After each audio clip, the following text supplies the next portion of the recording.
Hey guys, welcome back to another video. Now, should you buy the iPhone 6s in 2018? Let's have a look. Now, the iPhone 6s was released in 2015.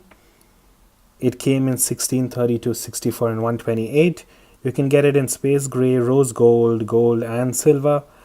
Now, the 6s coming to key specifications, you have a 4.7-inch display on the 6s, a 5.5-inch display on the 6s Plus. It's got the A9 chip with 2 gigabytes of RAM, a rear 12 megapixel camera with LED flash, and a front 5 megapixel camera for your selfies. Now, coming to the design, the iPhone 6s carries forward the iPhone 6 design. The only thing new here is it's got the new 7000 series aluminum. So this solved the bending issue of the iPhone 6. This series of aluminum is more sturdy, it's more firm. It isn't as soft as the iPhone 6, so this is not going to bend in your pockets. Also, this ding right here stands as a testament to the strength. The 6s does really well at drops.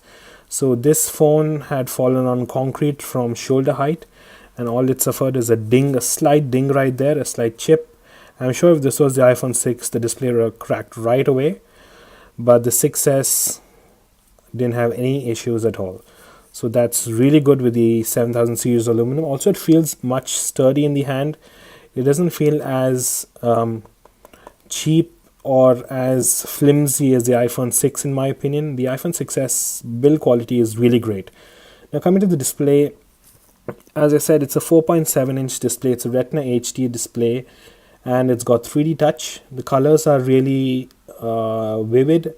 The display is really bright and is clearly visible in sunlight. You have no issues viewing the display outside. Now, if you would like a bigger display, you could go to the 6s Plus at 5.5 inches.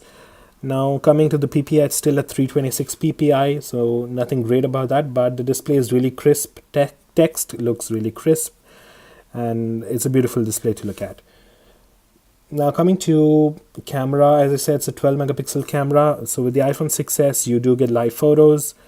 Now, in terms of video recording, this phone can do 4K video recording and as well as slow motion video.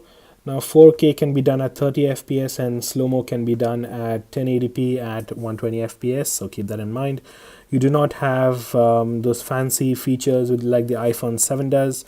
You do not have those fancy lighting modes. You do not get portrait mode. So keep that in mind if you guys are really interested in the portrait mode. You do not get all of those fancy features with the iPhone 6s. Nevertheless, the 6s produces really beautiful photos. They're really crisp and very true to life. The photos on the iPhone 6s are really beautiful.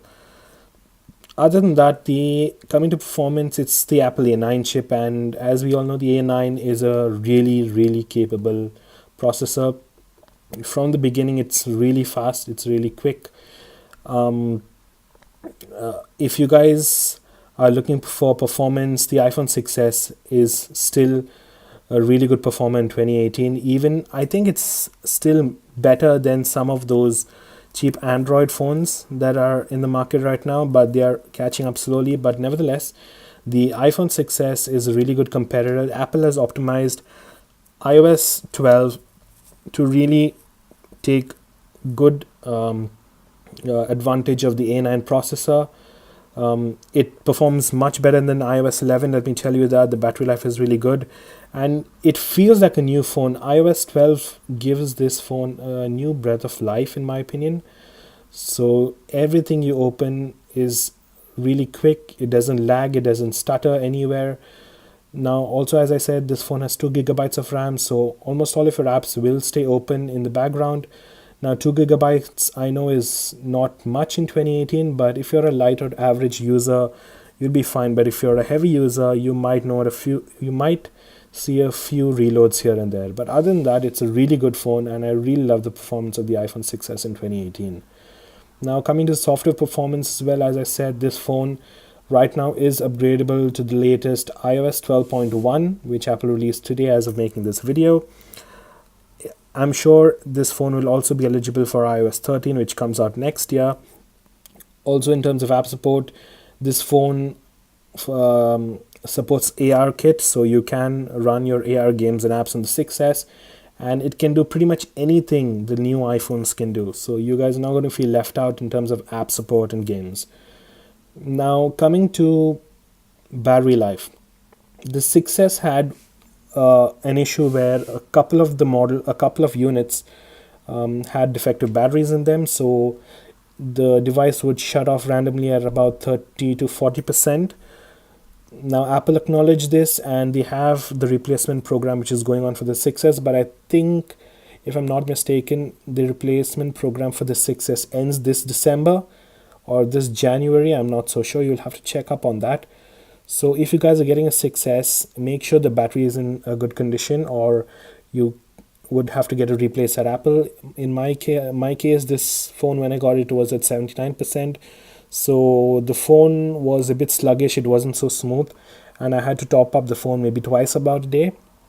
And also, so I decided to just go into Apple and get a battery replacement. As you can see right now, it's at 100%, and there has been a notable increase in performance. The phone feels much smoother, it feels much quicker and responsive than before the battery was replaced. So do check up with the batteries. That's the only issue with the 6S. It does not have any other issues at all. Now, should you buy the iPhone 6S in 2018? You're good on app support, you're good in performance. The phone is still a really good device in 2018.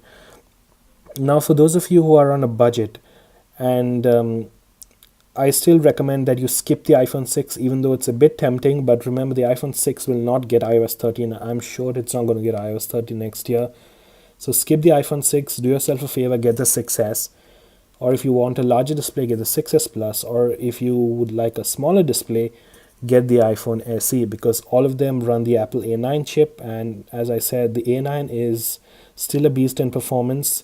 It's not going to be as fast as the iPhone XS or the new XR or the 8 Plus, but it's still really fast. You're not going to be disappointed with this phone, let me tell you. Now, those of you who are thinking, should I get a 6S or should I get a 7? Well, the main differences are, in my opinion, with the camera.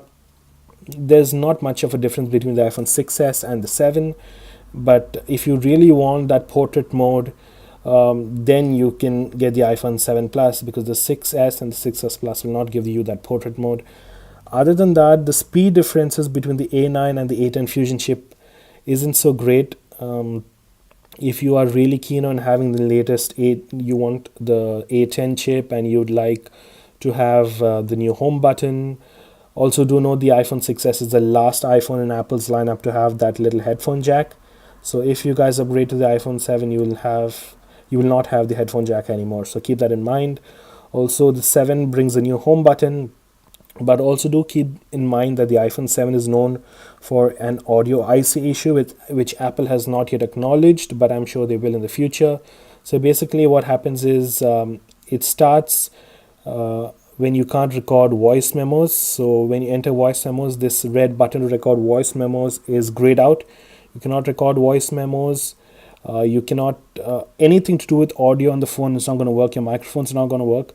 So that's how it starts, and over time the phone gets really laggy and it gets stuck in a boot loop, and that's it. The phone is basically bricked and you cannot do anything. The issue is a board level issue, so unless you are still under Apple warranty, you can get that replaced. But other than that, if it happens out of warranty, you will be in a big problem. So keep that in mind. That is a big issue with the iPhone 7 and 7 Plus, but the 6S does not have any issues like that. The only issue it has is that battery. So in my opinion, the iPhone 6S is still a wonderful phone in 2018. It's still really capable, and it's got almost all of the latest features that the latest iPhones do have. So my final conclusion is that you guys can go ahead and get the iPhone 6S, but get them used. Do not go to Apple. You can get it refurbished from Apple, but try to get it used, and do make sure that the battery is in good condition. That's all. Otherwise, the 6S will be a great phone. For those of you who are on a budget, for those of you who are just starting to get into the Apple ecosystem, the iPhone 6S is still a wonderful phone.